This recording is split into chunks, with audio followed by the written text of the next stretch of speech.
31 October 1920 रोजी मुंबईत लाला लजपत राय यांच्या अध्यक्षतेखाली ऑल इंडिया ट्रेड युनियन काँग्रेसचे पहिले अधिवेशन भरले. या अधिवेशनाला खालीलपैकी कोण हजर नव्हते?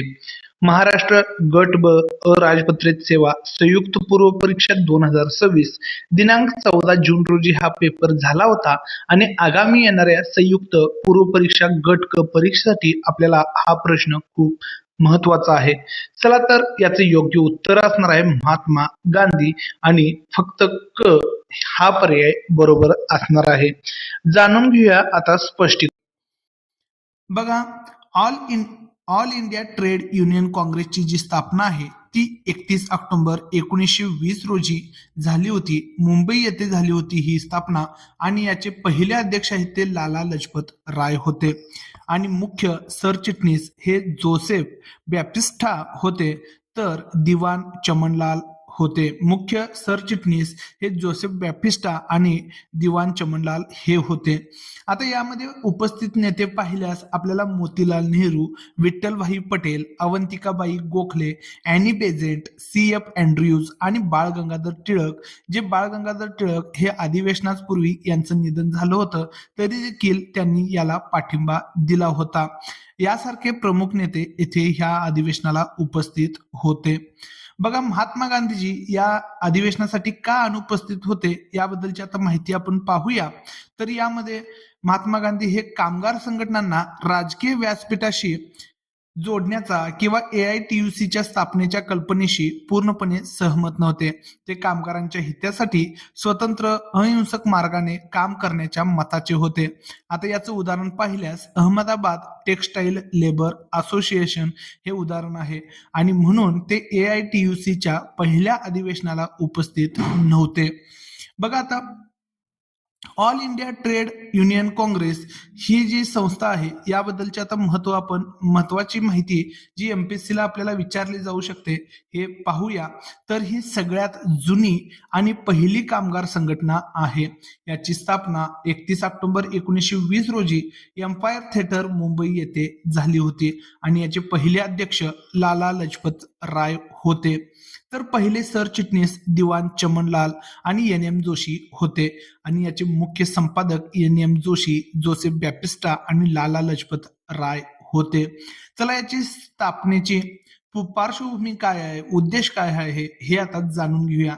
बघा, ILO म्हणजेच आंतरराष्ट्रीय श्रम संघटना जी 1919 मध्ये स्थापन झाली होती आणि येथे भारतीय कामगारांचे प्रतिनिधित्व पाठवण्यासाठी एका केंद्रीय कामगार संघटनेची गरज होती.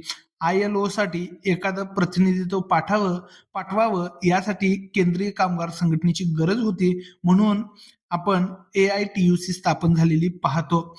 आणि दुसरं काय आहे तर कामगारांचं संघटन याद्वारे केलं जायचं.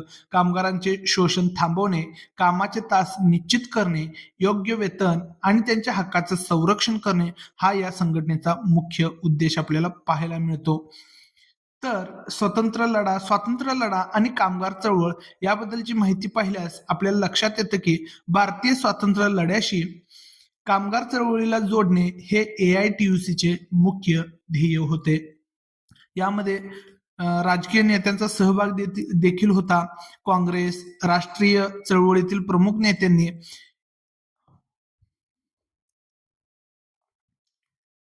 बघा, काँग्रेस आणि राष्ट्रीय चळवळीतील प्रमुख नेत्यांनी या संघटनेला पाठिंबा दिला होता. जवाहरलाल नेहरू, सुभाषचंद्र बोस, चित्तरंजन दास म्हणजेच CR दास यासारख्या दिग्गजांनी पुढे AITUCचे अध्यक्षपद भूषवले आहे. आता सुरुवातीच्या काळामध्ये AITUC ही भारतीय राष्ट्रीय काँग्रेसची अत्यंत जवळून जोडलेली होती, म्हणजे भारतीय राष्ट्रीय काँग्रेस सोबत याचा जास्त लिंकिंग होतं. मात्र 1921 मध्ये झरिया, बघा 1921 मध्ये झरिया या येथील दुसऱ्या अधिवेशनामध्ये AITUCने पूर्ण स्वराज्याचा ठराव मंजूर केला होता आणि जो काँग्रेसने 1929 मध्ये स्वीकारला. बघा, 1921 मध्ये झरिया येथे दुसऱ्या अधिवेशनामध्ये AITUCने पूर्ण स्वराज्याचा ठराव मंजूर केला होता आणि काँग्रेसने 1929 मध्ये स्वीकारला होता. तर महात्मा गांधीजी यांची जी भूमिका आहे ती पाहिल्यास आपल्याला महात्मा गांधीजी कामगार चळवळीच्या बाजूने दिसतात, मात्र ते AITUCच्या स्थापनेत किंवा पहिल्या अधिवेशनात सहभागी नव्हते. महात्मा गांधीजींचा जो कामगार चळवळीकडे बघण्याचा दृष्टिकोन आहे तो विश्वस्त संकल्पना म्हणजे ट्रस्टीशिप थेअरी आणि अहिंसक वाटाघाटीवर आधारित होता. त्यांनी अहमदाबाद येथे स्वतंत्र अहमदाबाद टेक्सटाईल लेबर असोसिएशन ची स्थापना केली होती. यानंतर आपण पाहिल्यास 1920च्या दशकाच्या उजव्या उत्तरार्धामध्ये डाव्या म्हणजेच कम्युनिस्ट विचारसरणीचा याच्यावर प्रभाव वाढलेला पाहायला मिळतो AITUC वर. आणि यामुळे इतर मतभेदांमुळे 1929 मध्ये नॅशनल ट्रेड युनियन फेडरेशन म्हणजेच NTUF आणि 1931 मध्ये red trade Union Congress RTUC या संस्था वेगळ्या झाल्या, ज्या नंतर पुन्हा एकत्र आलेल्या पाहायला मिळते.